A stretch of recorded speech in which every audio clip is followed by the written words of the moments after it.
Schedule విడుదలైనప్పటి నుంచి రాష్ట్రం మొత్తం రాజకీయ సందడి మొదలైంది. ఈసారి మాచర్లలో ప్రజాస్వామ్యబద్ధంగా ఎలక్షన్ జరుగుతాయి. అర్హత కలిగిన ఎవరైనా నామినేషన్స్ వేసుకోవచ్చంటున్న కలెక్టర్. నామినేషన్ వేసే అభ్యర్థులకు అన్ని రకాలుగా సెక్యూరిటీ కల్పిస్తామన్న కలెక్టర్. ఈడేంట్రా వచ్చి రాగానే నామినేషన్ పేరుతో సాగు ఇన్విటేషన్ ఇస్తున్నాడు.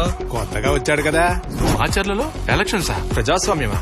అది ఎక్కడుంది? అమ్మో, నామినేషన్ అంటే వేస్తావా?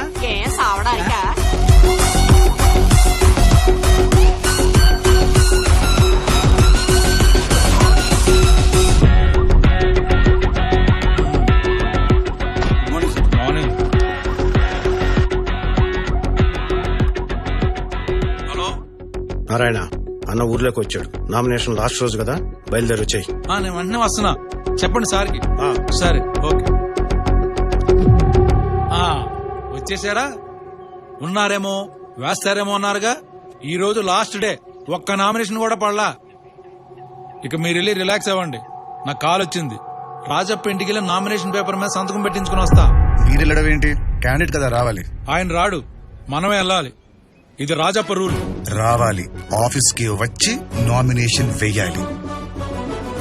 ఇది గవర్నమెంట్ రూల్. గవర్నమెంట్ రూల్స్ బానే ఉంటాయి సార్, అవి పాటిస్తేనే ప్రాణాలు పోతాయి.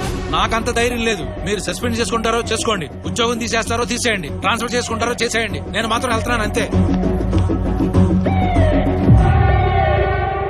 రూల్స్ అంటే రూల్స్, గవర్నమెంట్ రూల్స్. ఎవరికి కావాలి సార్?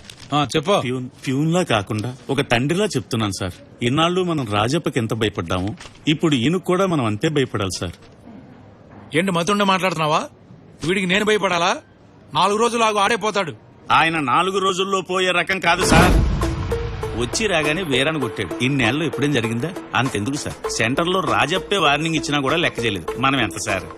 సార్ ఆయన చదువుకున్నాడు గాని సాఫ్ట్ కాదండి. కలెక్టర్ కాకముందు ఆయన వేరే లెవెల్ అంట. సార్ అటో సార్ చూడండి.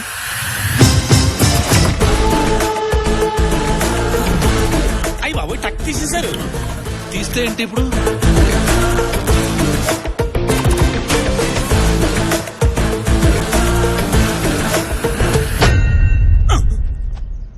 సార్ ఆ రాడ్డు రోడ్డు మీద పడింది కాబట్టి సరిపోయింది, గాని అదే మనిషి మీద పడితే. నారాయణ గారు రండి, ఓ టీ ఇద్దాం.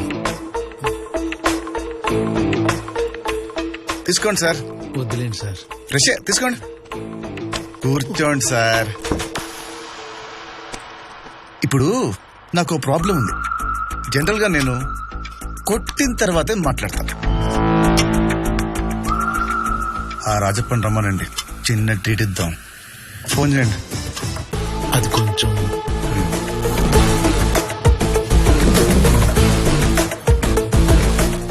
మీరు మీ మావటం. ఓహో, రాజప్ప గాడ్. మరి భక్తుడు పిలిస్తే భగవంతుడు రాడా? వచ్చేస్తాడు. రింగ్ అవుతుంది, మాట్లాడండి. మాట్లాడు. హలో. ఏంటి ఇంకా రాలేదు? టైం అవుతుంది, అన్న వెయిట్ చేస్తున్నాడు. అది రాజప్ప గారికి ఒక్కసారి ఫోన్ ఇవ్వ, మాట్లాడాలి. అన్నా, నారాయణ మాట్లాడాలంట. చెప్పు నారాయణ.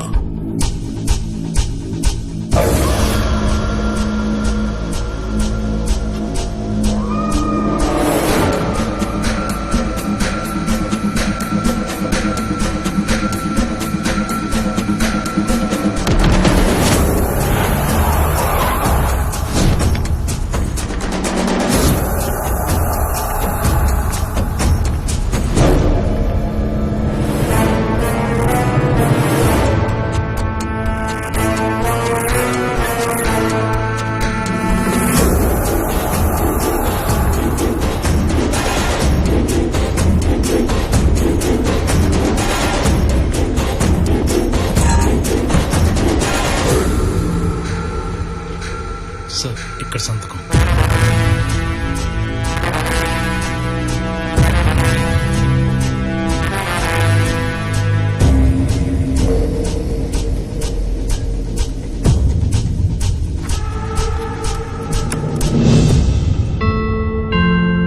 కంగ్రాచులేషన్స్ నారాయణ గారు.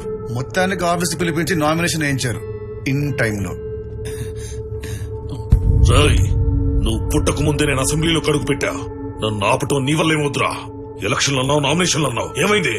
ఒక్కడూ ముందుకు రాలేదు. ఇది నా 7వ ఏకగ్రీవ ఎన్నిక. ఎవడు తిరిగి రాయలేని చరిత్ర. అన్నా Sharmaji phone. Hello Sharmaji, advance भेजो, काम हो जाएगा. అక్కడ కోట్లలో డీల్, ఇక్కడ ఏకగ్రీవ ఎన్నిక. రెండు ఒకేసారి జరిగాయి.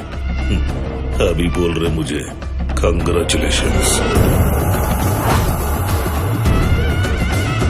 राजप्पा जी, एक ही नॉमिनेशन डाला तो एकग्रीवम होता है, 2 डाले तो कैसा होता है?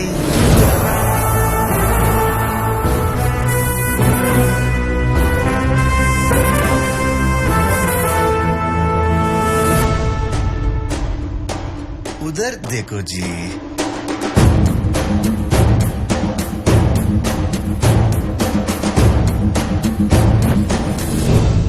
ఆల్రెడీ ఒక నామినేషన్ పడిపోయింది, మీది రెండోది. అభి బోలుంగా సబ్కో కంగ్రాచులేషన్స్. అయినా మీ ఇద్దరిలో ఎవరైనా గెలవండి, నాకు అనవసరం. నాకు ఎలక్షన్స్ జరగటమే ముఖ్యం. వెనక ముందు చూసుకోకుండా నాకే ఎదురుస్తున్నావు. జింక ఎంత పరిగెత్తినా పులి పంజాకి దొరకనంత వరకే. Same conditions apply. నా పంజాకి నువ్వు దొరికినంత వరకే. పులి జింక తొక్క తోలన్నావంటే బొక్కలేసి తొక్కించేస్తా నాకు కొడక. నారాయణ మూర్తి గారు, నీ పేరేంట్రా? నీ పేరేంటి? అయితే ఏడుగురా గొప్ప. కలెక్టర్ మీద చేస్తే గవర్నమెంట్ మీద చేస్తే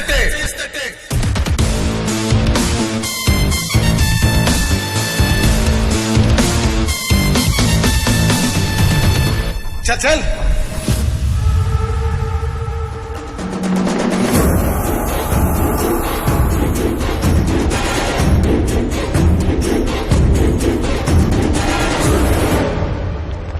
నమస్తే రాఘవయ్య గారు. నమస్కారం. సార్ నమస్తే సార్. ఇన్నాళ్ళకి ఫస్ట్ టైం నామినేషన్ పడింది. ఈ సంతోషంలో మన ఊర్లో జాతర జరిపిస్తున్నాం, మీరు తప్పకుండా రావాలి. ఏ రావచ్చుగా. నాకు జాతరంటే భయం, నేను రాను.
నామినేషన్ వేసిన రోజే కలెక్టర్ పై గుర్తు తెలియని దుండగుల దాడి. అది రాజప్ప పనే అనుకుంటున్న జనం. కలెక్టర్ కు ఎటువంటి గాయాలు కాలేదని గుంటూరు జిల్లా కలెక్టరేట్ ధృవీకరించింది. అయితే కలెక్టర్ పై దాడిని ఐఏఎస్ల సంఘం తీవ్రంగా ఖండించింది. జాతరలో కొత్త కలెక్టర్ విలయ తాండవం.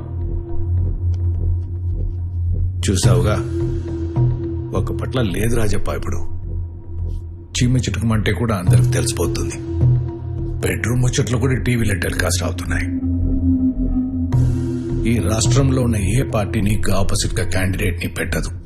అంతెందుకు అధికార పర్యటన మేమే పెట్టలేదు, మేం పెట్టాం కూడా. నీ మీద మాకున్న మర్యాద అలాంటిది. కానీ సమస్య ఏంటంటే ఆ పిల్ల అదే రాఘవయ్య మనవరాలు వైజాగ్ వెళ్ళి ఇష్యూని కోర్టు వరకు తీసుకెళ్ళింది. ఇప్పుడు ఇవన్నీ చూసి సుప్రీంకోర్టు సుమోటోగా కేసు తీసుకుంది అనుకో, నీ రాజకీయ భవిష్యత్తుకే ప్రమాదం.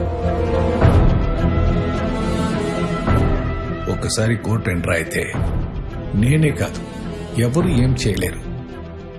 పైగా ఎలక్షన్ టైం, మనకే పవర్ ఉండదు. ఏ ఎలక్షన్లు జరిగితే నువ్వు ఓడిపోతావని నీకేమైనా భయమా? ఆయన నిన్ను కాదని మాచర్లలో ఎవడు ఓటు వేస్తాడు చెప్పు. నా మాట విని ఈసారి ఎలక్షన్లు జరగని. నేను నీ మంచికే చెప్తున్నా, అర్థం చేసుకో.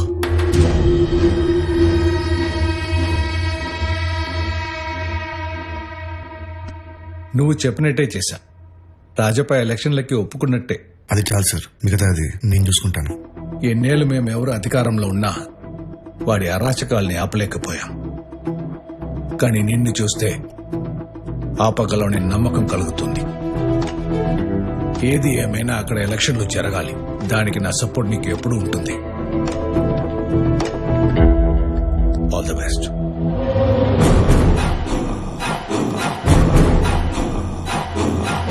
ఆ సీఎం చెప్పాడు నువ్వు తలుపుకుని చేస్తావా? ఆ రోజు నువ్వు కొట్టావు, నా మీద ఎగిరావు. ఇప్పుడు ఏమైంది నీ 30 ఏళ్ల పరువు? ఎప్పుడు లేని ఎలక్షన్ ఇప్పుడేంటి? కోర్టులకి జడ్జిలకి భయపడి వదిలేస్తే రేపు 10 మంది పోటీ చేస్తారు. నా టర్మ్ వచ్చినప్పుడు నేను అయ్యా బాబుని అడ్డమైన కొడుకులందరికీ ఓట్లు అట్టుకోవాలా?